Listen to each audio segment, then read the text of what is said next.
a Conecta faz parte do Grupo Azul, nós temos uma frota bem expressiva e para que essa frota expressiva voe, o piloto é parte importantíssima do processo, mas não é a única, né? Então a gente tem todo o pessoal de manutenção, uma excelência incrível, tem todo o pessoal de escritório, tem todo o pessoal de escala.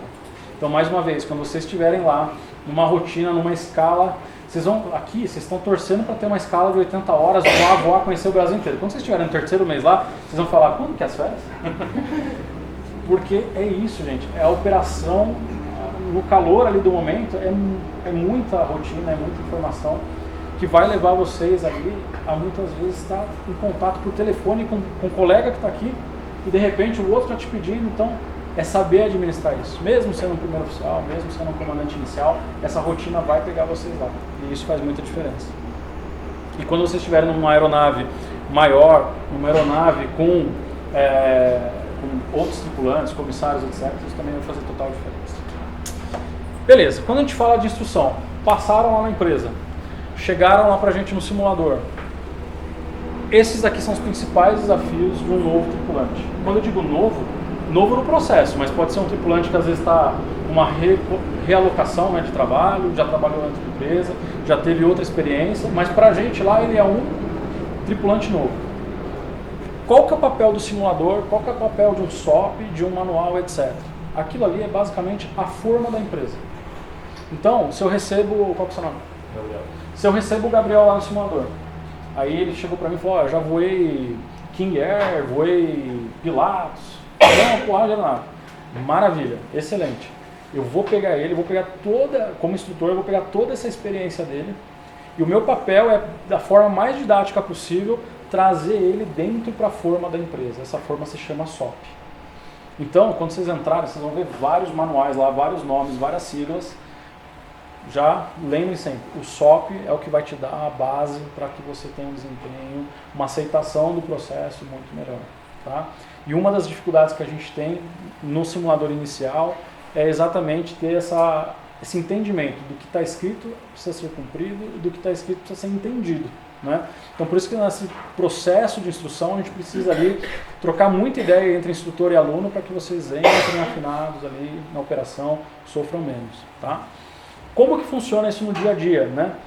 A gente precisa entender que a empresa ela quer dar a melhor instrução, mas ela também tem um tempo ali que ela precisa cumprir. Né? É processo, são outras pessoas envolvidas, são valores envolvidos também. Né? Então, quando vocês entrarem na empresa, tentem saber onde está a biblioteca, qualquer empresa que vocês entrarem, a biblioteca de publicações. Tá? Onde está o MGL dessa empresa, onde está o SOP, etc. E já entrem estudando. Quanto mais vocês se prepararem nesse processo inicial, melhor vocês vão chegar lá. Tá? Não esperem chegar lá no simulador para falar, olha, agora eu vou estudar. Não. Então, fica a dica. Eu torço muito para que vocês entrem no processo seletivo o mais rápido possível. Entrou, aprovou, opa, assim que saiu o login corporativo lá, o e-mail com arroba, né, da empresa de vocês, onde está a biblioteca? Já começa a correr atrás desses manuais. Pode ir treinando aqui. Eu ia falar isso agora. Exatamente. Pode começar a treinar, tem problema. Fica a dica. Na nossa área da aluna, a gente tem a biblioteca. Lá a gente visualiza o SOP das aeronaves, o slide técnico, o MGP, que é o Manual Geral de Padronização, e o PI, que é o Programa de Instrução. Perfeito. Por exemplo, aqui, Leopardo, me corrija eu também. Aqui vocês têm o MIP, certo? Que é o Manual de Instrução de Padronização. Obrigado. Na empresa vocês vão ter alguns outros manuais que seriam um pouquinho derivado desse manual. Você vai ter um PTO, que é um programa de treinamento. Esse manual é muito legal porque você consegue se projetar. Aonde você está nesse exato momento na empresa, você consegue se projetar para o que vai acontecer. Então, por exemplo, qual que vai ser o meu cronograma de simulador quando eu entrar na empresa? Está lá. Outra coisa, se eu reprovar, o que acontece? Se eu reprovar numa sessão de simulador, o que acontece? Vai estar nesse cara. Tem uma plataforma com tudo que... Tudo. Toda a companhia vai ter, né? Tipo o Cavok, exato. Então, assim, esses manuais são importantíssimos para que vocês coloquem o pé no chão e falem, deixa eu entender como que essa empresa opera, né? Saber onde está pisando. Saber. E a companhia aérea, nós somos um dos setores mais regulados do mundo, certo? A gente vai perder aí para parte de astronomia, nuclear, etc. Mas tudo está escrito, cara. Eu digo sempre para os colegas lá, falo, cara, a gente tem o melhor emprego do mundo. Porque não tem coisa melhor do que você entrar no lugar e saber o que é para fazer. Alguém aqui já deve ter trabalhado em outra área, que você é contratado, você fala, cara, você não sabe nem qual que é a atividade fim que você vai fazer ali. Né? E a nossa profissão é muito legal porque está tudo escrito. Né? Na empresa você vai ter o MUAP, que é o Manual de Apresentação Pessoal, lá está escrito como você vai vestir o teu uniforme. Então assim, está tudo explicado. Né? E a empresa, ela sabe que você é uma mente nova que está entrando ali. Então assim, nós estamos sempre disponíveis a tirar dúvidas. Né? Que eu falo, quando eu, às vezes vou dar o Ground School lá na ZooConnect, eu falo, pessoal, vocês têm os canais aí de contato com a gente, né? Dentro da empresa a gente tem Teams, tem uma série de coisas lá, procurem a gente, não fiquem com dúvida. Porque às vezes o colega fica naquela, né? Chega lá no simulador e você fala, e aí, tal, você já viu tal boletim? Aí o cara, não vi. Tá, beleza. Aí você já viu tal coisa? Não vi. Então, aí a gente precisa dar aquela, né, aquela reintrodução para que as coisas andam. Né? Então vocês sabendo já que existe esse processo todo, a hora que vocês entrarem já fica muito mais agradável, né, esse processo de transição. Então, um dos desafios aí que a gente sente lá no simulador é a aceitação. Falou, pai. Posso aproveitar esse? Claro. Não sei se você vai mudar aí, só para cruzar algumas semelhanças aí, né? Em relação a isso que você está falando, vai entrar lá, já buscar a informação. E às vezes a pessoa não busca a informação, ela gera dúvida, às vezes não porque buscou a informação, mas porque não buscou a informação, então ela não quer tirar dúvida, ela quer receber a informação. Exato. Então, primeira coisa, não sei se vocês conseguiram compreender, para quem vai seguir um modelo desse, que é autodidático. Você não depende deles. A parte deles já foi feita, ou a parte nossa já foi feita. Agora, a parte de vocês é ir lá ler o conteúdo e ficar com dúvida do conteúdo. Sim. E não querer a informação. Exatamente. E habituar isso. E outra coisa, a prática da leitura. Eu vejo às vezes também muito isso, né? A velocidade de ler é aquela de passar no olho. Hoje como... Passada no olho. Eu sei mais ou menos, não sei mais ou menos, cara. Forçado no Exato. Como empresa, a gente tenta sempre, ainda mais nessa geração, né? Tá todo mundo assim, né? A gente precisa tentar escrever de uma forma mais lúdica, de uma forma... Parece que a gente está escrevendo às vezes até, né, numa formação inicial, mas a gente deixa o mais lúdico possível para que a informação seja absorvida mais rápido. Né? Porque também o que a gente percebe muito é isso. Às vezes, eu vejo muito, se você entrega às vezes um manual físico para a pessoa, ela fica sem o poder de dar um Ctrl F9 ali, buscar um localizador, botar a palavra que ela quer e ir direto onde ela tem precisa. Exato. Ela tem o famoso Ctrl F ali, né? Exatamente, ela tem que ir ali buscando onde é que ela fica perdida com aquilo, né? Não sabe se vai de trás para frente, de frente para trás, do meio para o fim, do fim para o meio, se perde. Então isso é uma rotina que vocês também têm que se adaptar. Eu tenho um livro na mão aqui agora com 1 milhão de páginas, como que eu separo, de ter acesso à informação de forma rápida. Quando vocês entrarem, principalmente numa aeronave mais complexa, como por exemplo o Airbus ali, né, que vão ter um F1, etc., geralmente vão dar um norte para vocês assim de quais capítulos, quais áreas, etc., são mais essenciais durante aquele início. Mas não quer dizer que não é para ler as outras, os outros tantos volumes que tem ali de informação. Né?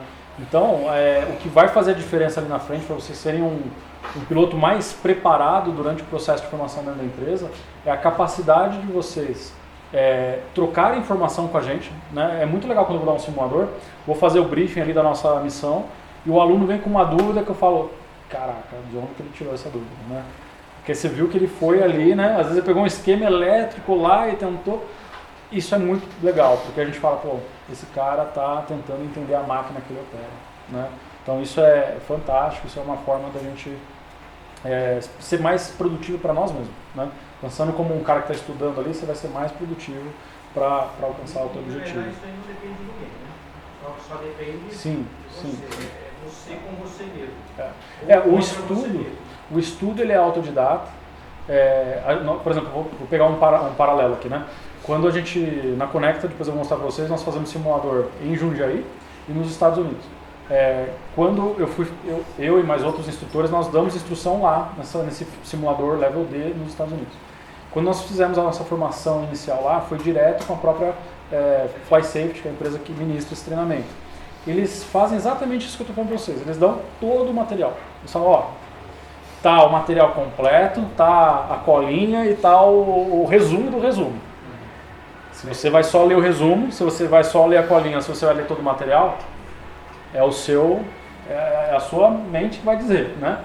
Mas quanto mais preparado você tá, cara, teu treinamento deslancha de uma forma muito boa, tá?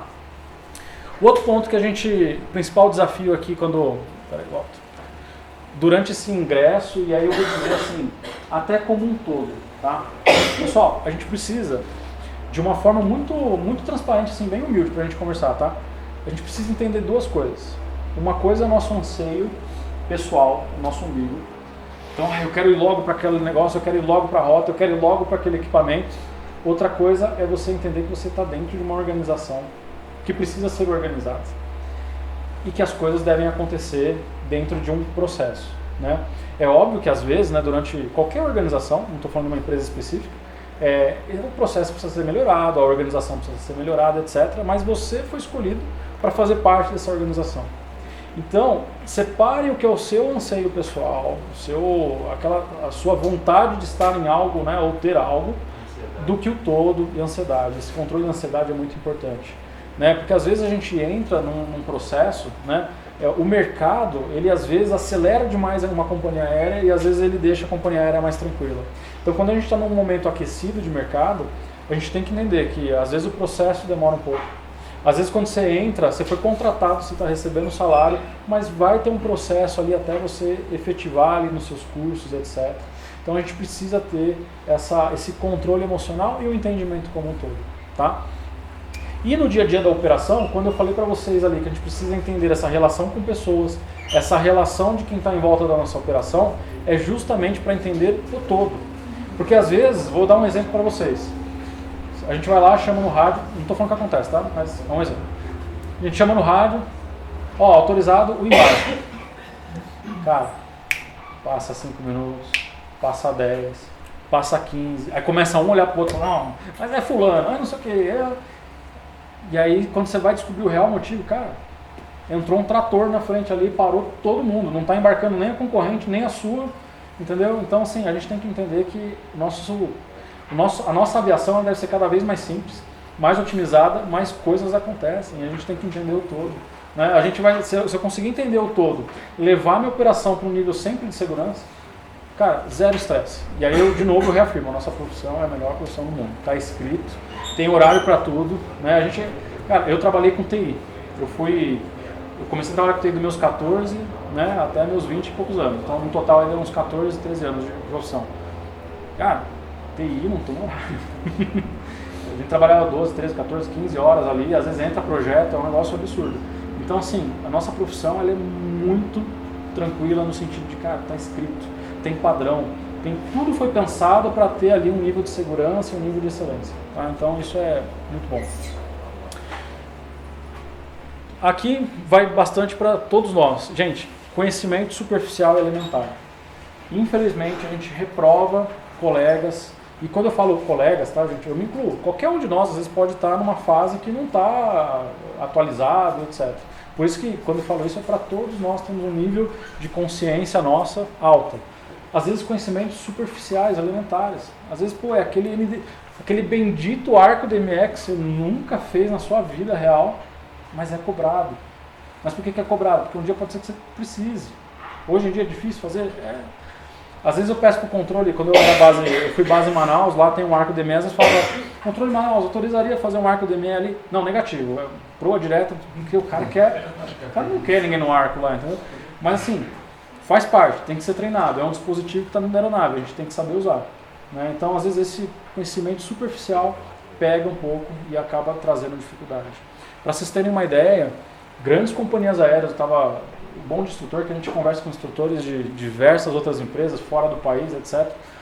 Cara, tem companhias aéreas aqui no Brasil e lá fora que estão fazendo internamente aula de fonia. Aí vocês falam, nossa, né? Aula de fonia, cara, aula de fonia.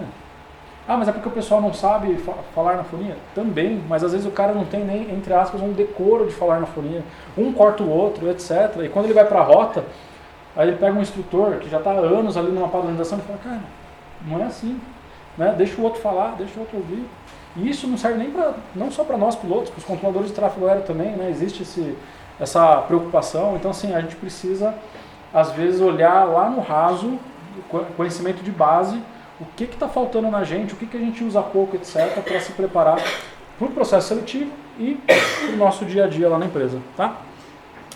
Transmissão e aplicação de conhecimentos. Sou suspeito para falar porque eu sou instrutor. Eu estou instrutor no momento. Né? Eu gosto de ensinar. Eu gosto de ter essa relação de passar conhecimento. Pô, mas Ribeiro, eu não vou querer ser instrutor não gosto, não é legal. Né? Cara, você nunca sabe o futuro. Mas uma coisa eu te dou a certeza. Você vai entrar de primeiro oficial, você vai ser o 0 hora lá da empresa. 6 meses de empresa, você já é o... Não, ele já está 6 meses aqui. Então, você vai começar a ser referência para o cara que está com 0 hora entrando. Aí um dia, você vai ter a oportunidade de ser comandante. Cara, comandante, você, por mais que você não é um instrutor lá da empresa, todo dia, mas todo dia você vai tirar uma dúvida e você vai ser referência para o seu colega que está no direito.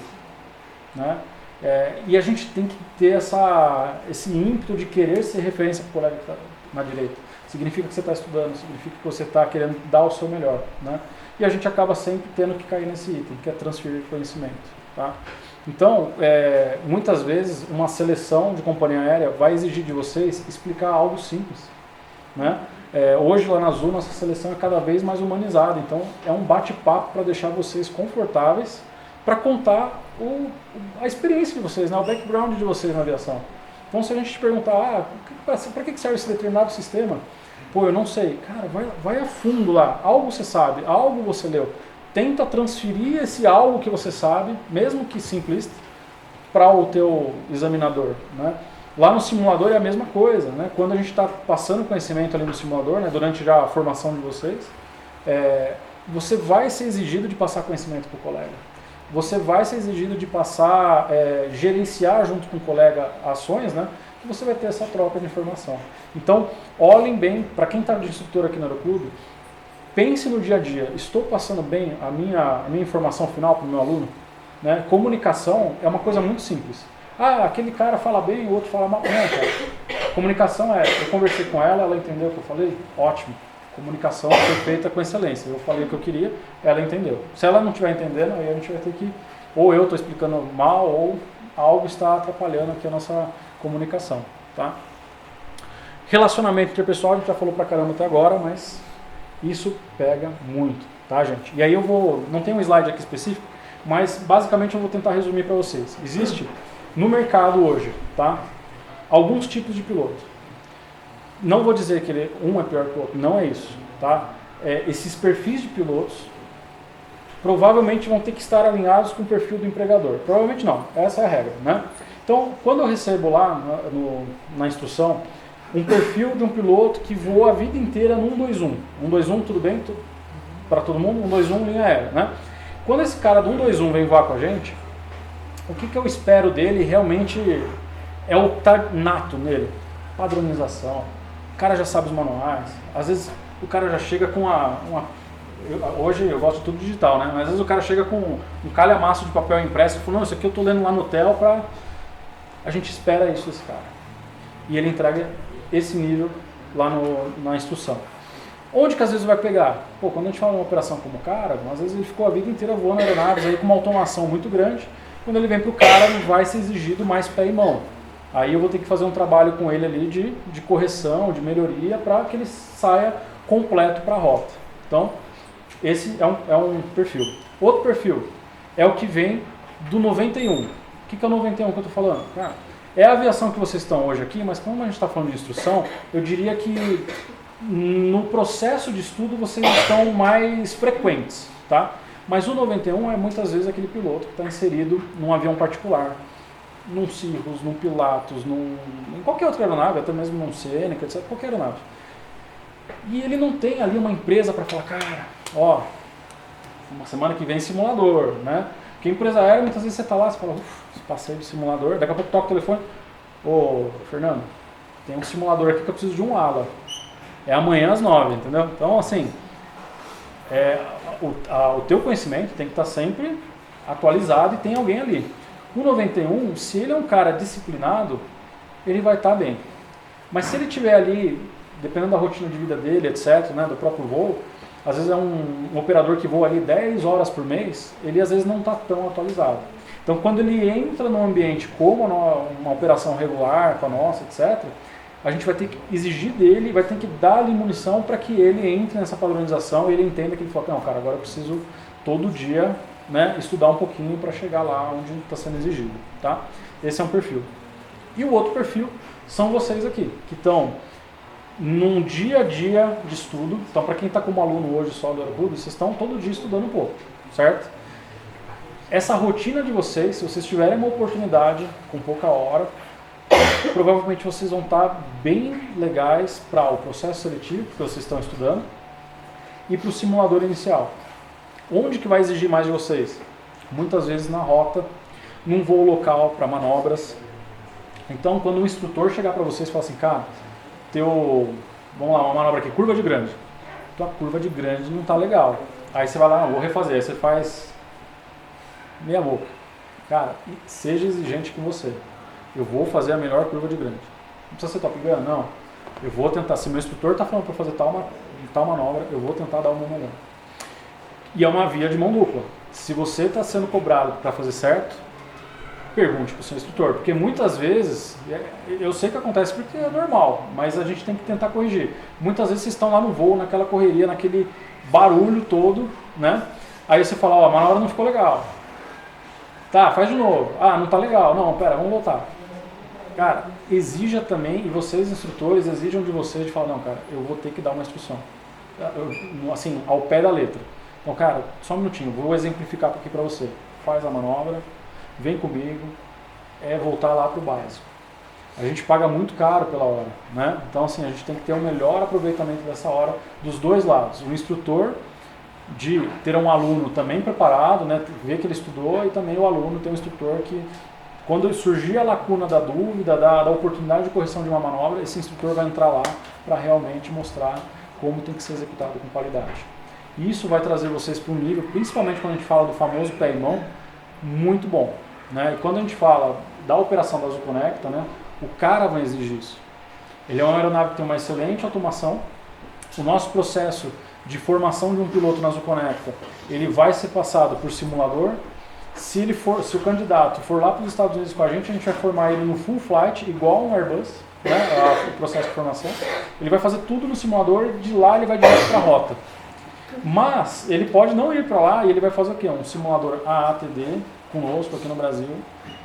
Vai concluir esse simulador, ele vai entrar naquela forma que eu falei para vocês e aí ele vai para o voo local. Aí tudo que é manobra que vocês fazem hoje aqui no Aeroclube, vocês vão fazer com o cara, vão lá. Stall, curva de grande, enfim, diversas outras manobras lá, para que vocês entendam, sintam como que é operar essa aeronave, TGL de monte, etc. Para que vocês entrem no treinamento, na instrução em rota. Então, assim, quando a gente fala, né, eu estou vendendo essa porta para vocês, porque hoje no mercado, empresas contratando com pouca hora de voo, a Conecta é uma delas. Então, pensem no seu pé e mão, pensem em fazer um voo bacana, né? Exijam do seu instrutor e exijam dos seus alunos que isso seja feito da melhor forma possível. Lembrando, a gente não está formando nenhum Top Gun, nenhum cara que vai sair fazendo looping, mas se você propõe uma manobra, e é importantíssimo, vocês explicarem por que vocês estão propondo uma manobra. Por que a gente faz uma manobra de stall? Por que a gente faz uma manobra de cap? Expliquem isso para os seus alunos da melhor forma possível, para que eles entendam onde vai ser a aplicação disso, né? Obviamente você não vai chegar com uma aeronave de companhia, de voo regular, fazendo coordenação de segundo tipo numa final. Né? Imagina um Airbus fazendo coordenação de segundo tipo numa final. Mas vocês têm que entender o quê? Que gerenciar a energia da aeronave, uma manobra de cap, onde eu estou trocando energia, velocidade, energia, altitude, etc. Para que serve isso? Lá numa operação que você está aproximando em Congonhas do controle, falar Azul Conecta ou Azul, etc., reduza para mínima. Aí você fala, opa, eu tenho que reduzir tráfego, etc. Você vai começar a gerenciar essa sua aeronave dentro de um ambiente muito mais complexo. E aí esse conhecimento elementar tem que estar com você lá, tá bom? Busca pelo conhecimento e desenvolvimento pessoal. Gente, uma das coisas que mais, eu não estou falando eu, Ribeiro, tá? Isso aí é se pesquisar na internet, é estatístico. Uma das coisas que mais reprovam em processo seletivo, o famoso psicotécnico, não é o item que reprova, mas é um dos itens que apontam lá uma deficiência. É quando o candidato não demonstra que ele busca a qualidade, que ele busca a excelência através do quê? Do estudo. Quando esse cara, isso não estou falando da empresa, tá? Qualquer outra empresa, mas quando esse profissional que tem essa deficiência entra numa empresa, ele é aquele profissional que daqui a 1, 2, 3 anos, num periódico, ele vai sentir dificuldade. Porque ele não está buscando o conhecimento. É tipo assim, entrei, legal, ufa, graças a Deus. Mas ele não tem aquele... Isso às vezes tem que ser até tratado, né, pesquisado, conversado, uma terapia ali, para o cara entender, se autoconhecer, para falar, não, beleza, o que me motiva, a minha dopamina aqui para abrir um livro é tal coisa. Então, pensem nisso. Se vocês às vezes estão se sentindo assim, poxa, eu sei que eu tenho que estudar, mas eu não sei, sabe, aquela vontade, aquela energia de ir atrás, pesquisem isso para vocês melhorarem esse comportamento, essa atitude de vocês, tá?